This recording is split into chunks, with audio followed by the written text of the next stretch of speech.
Welcome to another edition of Bees Cast Live presented by Fieldwork. Casey Pratt here, joined by Assistant Ballers GM Tyler Petersen and Ballers Manager Aaron Miles, 2025 Manager of the Year, Pioneer Baseball League Championship Manager. Thank you for joining us, Aaron.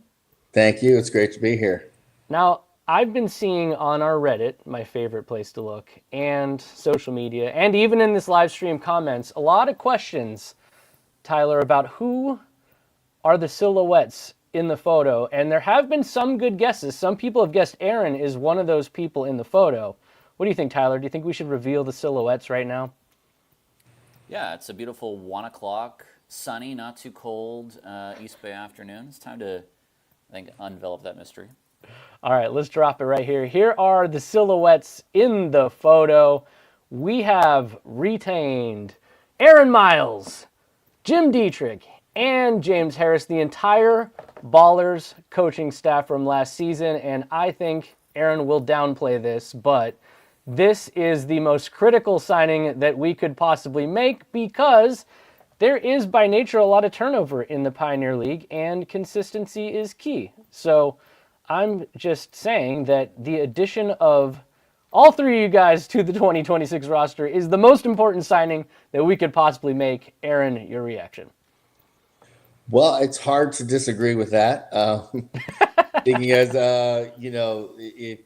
us three have been the group that's been together since halfway through last season, and it's been a winning combination. It's been the premier team in the league, thanks to the players mostly, but the coaching staff obviously knowing how to use them, knowing how to get the best out of them.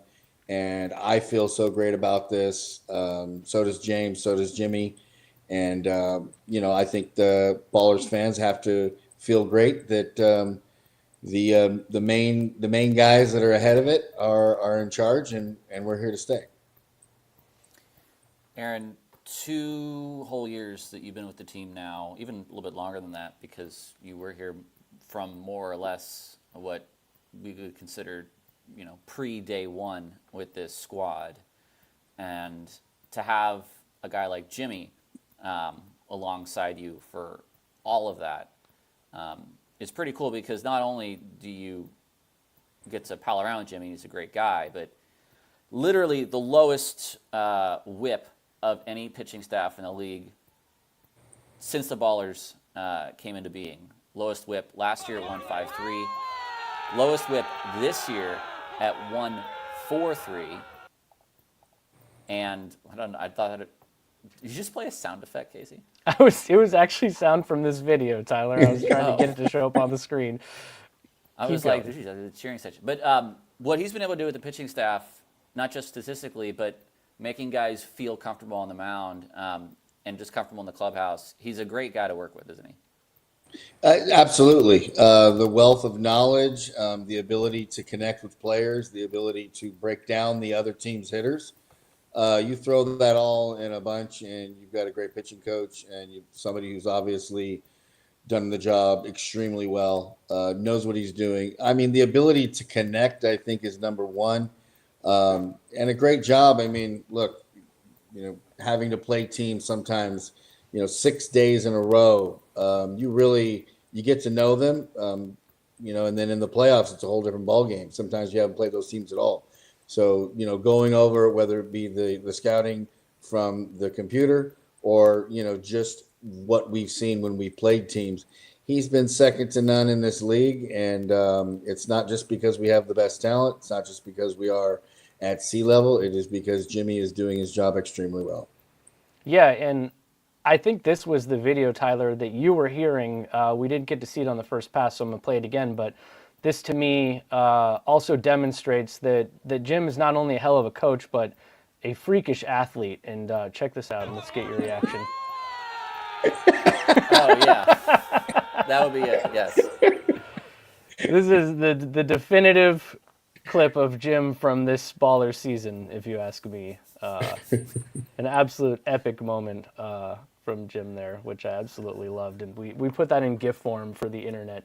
But yeah, as Tyler mentioned, lowest ERA, lowest whip. I believe he even told me lowest whip in the league both years that you Yeah. guys have been united here. So, I think there's like a misnomer about the Oakland Ballers Stadium because it's got a shallow left field, that it's an easy park to hit, but it isn't. But that's not really where the Ballers succeed either. I mean, the Ballers pitching has been great on the road. It's been great at home. It's been consistent all around. So, how much is Jim's expertise? Obviously, a guy that spent 10 years in the minor leagues, made it to the major leagues. How much does that kind of championship caliber education help these players as they come and go from the Ballers roster?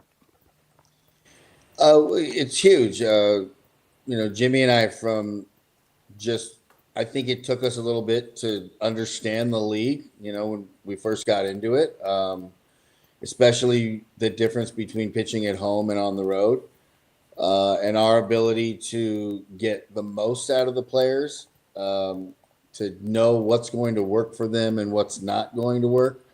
That's just comes with the experience of seeing not only the game at the highest level, but seeing how young players progress and what young players can accomplish. It's a little bit different than the big leagues in that you have players that, are accomplished and know the skills that they have. And it's a mix of taking what you have, making sure that, they continue to do what they're doing, and then also experimenting with certain things that you hope will work and you try out and do. And, we've been fortunate enough, I think, to, transform a couple of these pitchers and, show them a new pitch, maybe not a new pitch, but a new way to do it, a better way to throw it or a better time to throw it. And also just understanding, how to pitch to a game. We let them call their own pitches. We let them throw, and we critique them on when they come back in the dugout. We're not calling pitches from the dugout. So we're teaching the game on a new level and letting them think for themselves and become the best version of themselves. I think one of the things that was coolest about this last year, and something I didn't even know till the end of the year, was when you and Jim have to manage the day in, day outs of who's hot, who's up, who's not available. The best reliever on the team, Connor Richardson, didn't pitch back-to-back days all year. And I didn't realize that until you told me. So what does that look like when you are trying to win every game? And you pretty much did, and then not having to throw your best guy back-to-back days. Well, it is, for one, it was shocking to me too. I would not have known that. And he probably got up in the bullpen on back-to-back days, but just didn't use them. And that's the great communication that we have back and forth, even during a game, on, maybe this guy should start throwing, getting loose because we might use him, and then we don't. Every bullet counts. So, the game changes from pitch to pitch. You score another run, and now you don't need Chewy. You give up another, you come back in a game, and all of a sudden he needs to get up in a hurry. Our ability to communicate not only during the game, before the game, after, making sure that these guys, they're telling us how they feel day in and day out, and we are, taking what they say, sometimes with a grain of salt. Sometimes these guys want to just go and say, give me the ball. And you have to kind of back off and say, hey, you need a day. And other times you're like, oh my God, we need somebody to step up. And the guy that feels maybe the best out of, two that you're not sure, he comes in and he gives you an inning. So it is an ever-changing roller coaster, day-to-day thing, managing a bullpen in minor league baseball. And these guys have been great at doing it. By the way, shout out to Chewy, who re-signed back home with his hometown club, Fargo. Absolutely. It's beautiful for him. Is he still driving a Zamboni this offseason? I hope so, yeah. I hope so, too. As you can see, the comments overwhelmingly positive for this one. It's a pretty easy decision to make when you're coming off a historical season and you're the reigning champion, you're the reigning manager of the year. Your coaching staff has been phenomenal. I want to touch, though, on one James Harris, who returns to the Ballers, a guy that is not just an amazing leader on the field, but behind the scenes, in the community, hosting Little Ballers camps, just doing so much stuff that I don't think a lot of people fully see and appreciate, Aaron. So just tell me a little bit about James and how much of a pleasure it is to have him on the coaching staff and the indelible mark he makes on these players. Again, as people do often come and go from a team like this by nature, it's you guys that are setting this championship culture, right? Yeah, definitely the hardest working guy in the building. And I say that because there's many hard, Tyler, Casey, We all our work two pretty hard. owners. It's true. Laura's probably the hardest worker. I say hardest guy working. James is the hardest working man in baseball. He's not James Brown, but he's James Harris. The hardest working guy on the team. He throws BP every day. He's there early. And again, he was with this team from the get-go, doing community relations, helping this team however he could. And, obviously him being around the ballpark even before he became a coach, we knew the wealth of knowledge that he had being the player that he was and what he's done in his coaching career leading up to being a Ballers coach. He connects with the players like no other. Obviously, helping understanding what it's like to be a minor league baseball player, an indie ball player. He's done it more than me and Jimmy, and he's, a little closer in age too to these guys than Jimmy and I. And so the ability to connect and understanding the process that goes into being a professional baseball player, the struggles that go in day with trying to hit a baseball, playing different, different positions. He's been an amazing help, an amazing coach, and look, he's I wouldn't trade him for the world. Hardest working guy I know, and quite knowledgeable about all players beyond this league, college, and so we talk almost every day about how we're going to put this team together. And one thing I appreciate James for is, he pretty recently had been playing independent baseball. So there is the arm over the shoulder of the guy that you're trying to mentor. And then there's also the sort of the kick in the pants for like, come on, dude, like, let's go, which he really brings to the table both ways. 100%. He'll put everybody in their place. And, there are times when I will go to him and I was like, I can't say this again to him. This has got to come from you now. Or, he'll come up to me and say, I think this should come from you. So, he's, again, his ability to work with people in every facet that includes every part of the Ballers organization has been amazing. Yeah, and I could say that being on the field a lot and running the in-game entertainment sometimes goes awry, and I too have received a kick in the pants or two from James Harris, which I absolutely appreciate. Yeah. He keeps everybody honest, doesn't he? Definitely. Sometimes we have certain players, especially the pitchers, when the inning is going a little too long, or the inning festivities in between innings are going too long, and some of those pitchers don't take too kindly to it, and they want us to hurry it up. So I'm sure you have been on that side. Fun fan question, because this is an easy one. My question for Aaron is, do you think we see another title? For sure, hope so. Well, I would certainly hope so. We are planning on it. That's 2 years we've been in the playoffs, so we've created a thing here where we've definitely set the bar high. And if we do not make the playoffs, it will be, I'm not going to say failure, but we will definitely have not done what we set out to do. You have, the good thing about the Pioneer League is you have two halves. And if you can't figure it out in that first half, then hopefully you figured it out in the first half to prepare for the second half to try to make that push and get that second half playoff run. We've been fortunate enough to win every half that we've been in charge of this thing. And, I hope the same continues. But for sure, I know that it's not going to be easy. We're going to play more games in California this year than ever before, which I think is going to level the playing field, at least bring us down a little bit from our mountaintop of having this advantage on some of the mountain teams. And so I think it will be a tougher go around this year, but we're prepared to do everything we can to put a winner on the field. Yeah, there's some interesting notes too, and we can get to that.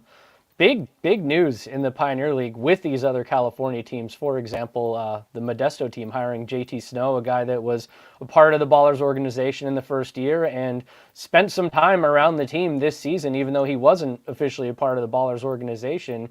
You would see him working with our players, like you see right here. It's a special treat for Ballers players and fans to know that their players are getting this kind of attention from guys like you with MLB experience, guys like Jim, JT, Don. But, what do you have to say about JT going to Modesto and finally getting a managerial job? I know he's been very interested in coaching. JT's a great baseball mind, a great person, first and foremost. And, the time that I got to spend with him on the bench, him and I would agree with, almost everything that what we were seeing on the field and certain things how we thought about the game. So I know that he's going to do a great job game situations.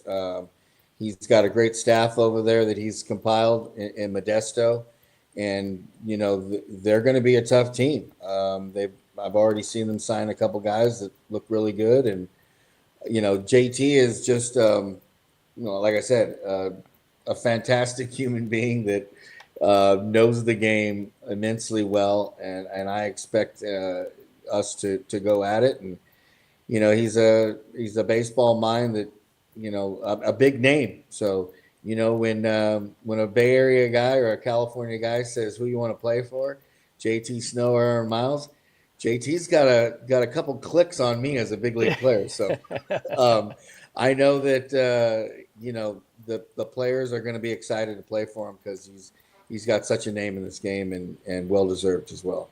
Along those lines, Troy Percival too, who we just faced in the championship game with the Chuckers, is now moving to Long Beach. So this California situation here at the Pioneer Baseball League, I mean, there may be months where we don't have to leave California travel-wise, but we're going to be going up against really tough competition, right? The Long Beach team is going to be extremely tough. Obviously based in LA with all of the LA talent. In professional baseball, we say half of professional baseball is from 3 states, California, Florida, and Texas. I mean, I don't know if the numbers are truly that, but if you look at it, and maybe it's changed a little bit because of all the indoor facilities that are everywhere now, and the training, the way it's done. But, for a long portion of baseball, California, Texas, and Florida has been where it's at. LA is a huge part of that. And, Percy had a team full of guys from LA too with Idaho Falls. So he brings with him Jerome Williams, that right? was in, Yuba. And, Jerome Williams is a great pitching coach, and they're combining almost 2 pitching staffs to make one. So that's going to be a force there in Long Beach. I'm looking forward to it, and definitely looking forward to the challenge, man. We had a question here about roster spots. I know you guys are actively assembling this team. There was a lot of signings announced last week too. Just where are your focuses? I know it's probably hard to say the exact number of roster spots filled or confirmed yet, but how do you feel like the team is shaping up at this point of the offseason versus the previous years you've been here? Well, I'm not sure about the timeline as far as how many guys we had signed this time last year compared to this year, but I know the number we want to get to. It's slightly over 30, not 40, but somewhere in the 30 to 35, maybe a few extra than that. You don't want to get to 40 because that's too many guys to release in spring training. So we're a little over. Tyler, where were we at? 10, a little over 10, maybe? We're at 13, I think. 13. So, we're almost halfway to to a full roster at 26, but nowhere near halfway to, well, close to halfway to what we want to bring into spring training. It feels like we're far off from that. We've got some contracts out right now on guys that are, contemplating who they may want to play for. And then, a lot of the pitchers are still waiting to go throw in pro days that we have coming up in January. So a lot's going to happen in January and beyond. We feel confident about some of the guys that could sign in this next month leading up to Christmas. But hopefully we do. Hopefully baseball Santa Claus has a couple gifts for us before Christmas. If you believe Yes. in baseball Santa Claus. I was looking at it, and a lot of people in the comments, when they were looking at the silhouettes we put up of you, Jim, and James, a lot of people were guessing you, but other people were guessing guys like Shorty and Sully, Cal guys, obviously fixtures on the team last year. How much conversation have you had with those guys this offseason, and where do you kind of go from here? Well, we're not quite sure with Shorty and Sully. I mean, obviously, we would welcome them back with open arms, as all the Baller fans would. We know what those guys have meant to us the last 2 years. They've helped create this, what we have going, and the standard that we have set. I think that Shorty's going to have a chance to go pitch in a higher league if he wants to. And so Sullivan has had offers too, and we're just not sure if Sully is where he's really going to, if he's going to hang him up or if he's going to keep pitching. I think all the encouragement from the Baller fans, pitch another year in Oakland, Sully. Everything, every little bit that could get him to want to do it again. The guy is great. He's fantastic. He dominates this league.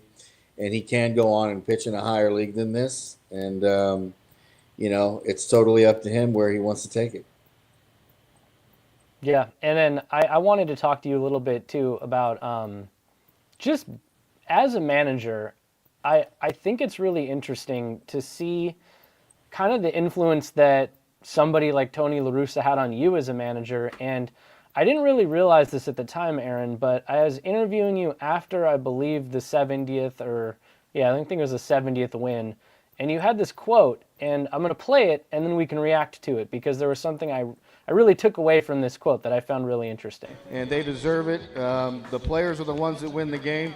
I just try not to mess it up, and I've done an okay job of that. But the players deserve all the credit. They're the ones that win the game on the field. So what I didn't realize was that is something you borrowed from Tony La Russa, right? Totally. Yes. It's ingrained in my head, and it's totally from Tony La Russa. It's verbatim, I think. So, and that is what you're doing as a manager. You're just trying not to mess it up. It's funny because when we're losing a game, I'm actually more calm, and I'm not happy, but there's, I'm just hoping our offense does something to get us back in the game. When we're winning, I'm not going to say I'm a mess, but I am on edge, and I'm worried, and I'm scared that I'm going to mess it up, and I'm going to be the one that makes the decision that screws up this win. So apparently I did a good job of not screwing up last year. And really it's about, again, using that bullpen the right way. Maybe making a pinch hit. Sometimes I do make a couple nice moves when we're behind to come back in the game. Maybe pitch the right pitcher that keeps the game right there. Makes a move to, create some offense. But really it's about having, getting that start from that starting pitcher, scoring enough runs where you put yourself in a position where you can win a game and not screw it up. And so that is what managing the game is for me more about than anything else. And so, we did a pretty good job of that. I'm going to play Thank you, Tony. Thank you, Tony. Yeah, thank you, Tony. Yeah. And it's a good segue too, because, obviously people in our age range grew up watching Tony La Russa's A's, and those years are incredibly special and memorable to us.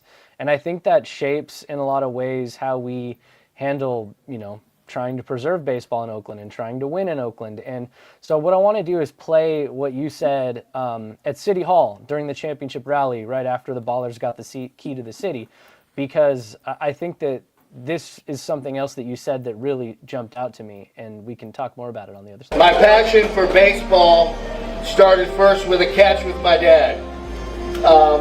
But equally as important, my passion for baseball grew through being an Oakland baseball fan, loving guys like Ricky Henderson and Dave Stewart. Many of the memories that have built my passion for baseball are the same memories that are in you guys as being Oakland baseball fans for as long as you are. So for me, it has been such an honor to provide an unbelievable memory to the same people that I hold the same memories with that built my passion for the game. And hopefully we can pass it on to the new kids coming up and keep going with all you wonderful fans. And I'm honored to be your manager. Thank you very much for coming out on me.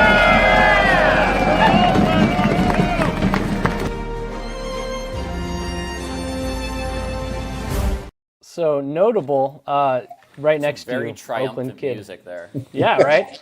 Oakland kid James Harris standing right next to you up there on the steps of City Hall as you discuss that. And I mean, just how much does it mean to be able to do this here in your town for a city that, professional baseball-wise, you grew up rooting for? And I just see guys like you and James and even the players that came from the Bay Area that were on our team last year. You could tell it really meant a little bit more to them. It meant something else to them, right?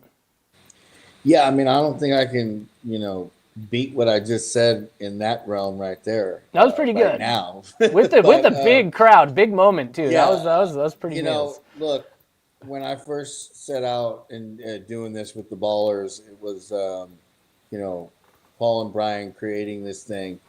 And that was the essence of it is to, we're not going to lose this passion that these Oakland fans have for baseball.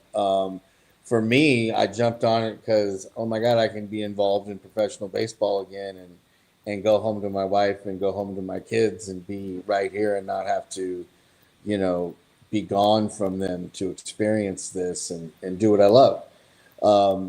And then all of a sudden, you get into it and you walk through the crowd. You are, to the dugout before the game. You walk, from the dugout to the clubhouse after the game, and you see this thing starting to build and what it's doing for the community.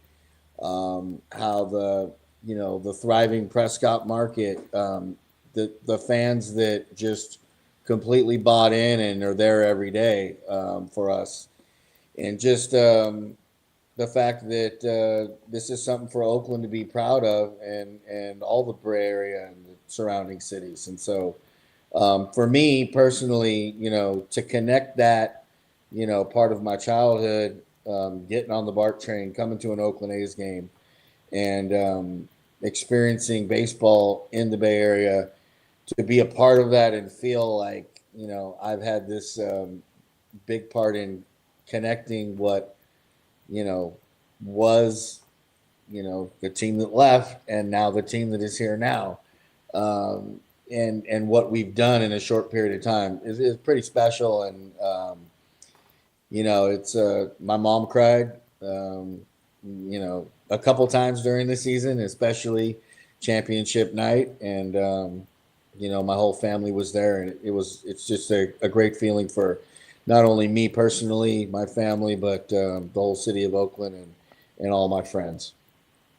Yeah, I mean, the tears of joy in the stands definitely were noticed. It meant a lot to a lot of people. And Tyler, I don't think it's an accident that down 0-2, the Ballers won all 3 games in Oakland to win the championship, right, in front of these fans. Well, I had said we lost the second game, and Chris Hall, who's one of my counterparts in Idaho Falls, a guy I actually used to work for, really cool guy, I had said to him as I was boarding the bus, actually, The bus almost left without me in Idaho Falls, which was great. I had to catch it real quick, but I said, you better get it done in 3, because if you let us win a game, that's it. And it turns out that was kind of correct. Yes. Yeah. I remember standing there with you too when they were going over like the trophy presentation and how that would work before Game 3, and I was standing there with you and probably Chris and Pioneer League President Mike Shapiro, and I said, well, what if the Ballers win? And I was just kind of like messing with them, but I had a feeling that we weren't going to be giving that trophy up on our ballpark, and the fans just like absolutely lit into the Chuckers for 3 straight games, and Oakland showed up, and Oakland came strong through all of this, and parade, championship, all of it. As we end this thing here, Aaron, I'll give you some last thoughts, but we're here to announce that the Ballers have brought back the entire coaching staff, the biggest signing we could make, in my opinion, this offseason. What's next? What's on your horizon? What's on your radar? What can Ballers fans look forward to as we continue powering our way through the holiday season and off season for the Ballers? Well, we've been working hard from, I don't know, maybe a week off. And then, we started back making phone calls. My first thing is to go through the MLB Draft League, call all those guys because I have such a great relationship with them. And, those players that play in that league, some of them aren't the greatest college players that are, that missed out on getting drafted. Some of them are just what they all are hungry ball players. And, again, the MLB draft is full of guys that just missed out on the draft too. But what I do love about that league is it shows that those guys are hungry and they want to play, which is what you need in this game to survive. You need the desire and the dedication. So, looking at players that we know are good, hungry, want to come to Oakland, and we're gonna do our due diligence and go to all the scouting things that we have to, and call everybody and put together the best team we can, and be ready for the season. So it's already started. It's already been going, and we're in the thick of it. Yeah. Tyler, you want to leave us with any last comments before we end this thing here? I would just say that, let's hope we get on the nice list and get a couple gifts before Christmas comes around, because Aaron and I have put a number of things on our list that we want to see get done. So we're going to hope that those all get done. All right. I think all Ballers fans probably have similar lists. We all want to believe in baseball Santa and have a very happy off-season and holiday season. Thank you for joining us on Beescast Live, presented by Fieldwork, with Aaron Miles and Tyler Petersen announcing the re-signing of the entire coaching staff. Until next time, thank you for joining us.